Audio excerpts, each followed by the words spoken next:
Multilink has two installation slots.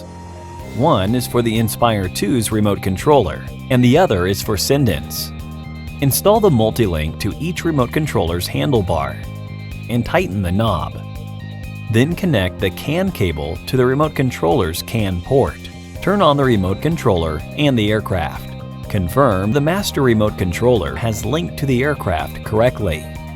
For the master remote controller, launch DJI Go 4 and choose Master and set remote controller status. Then set the authorization code.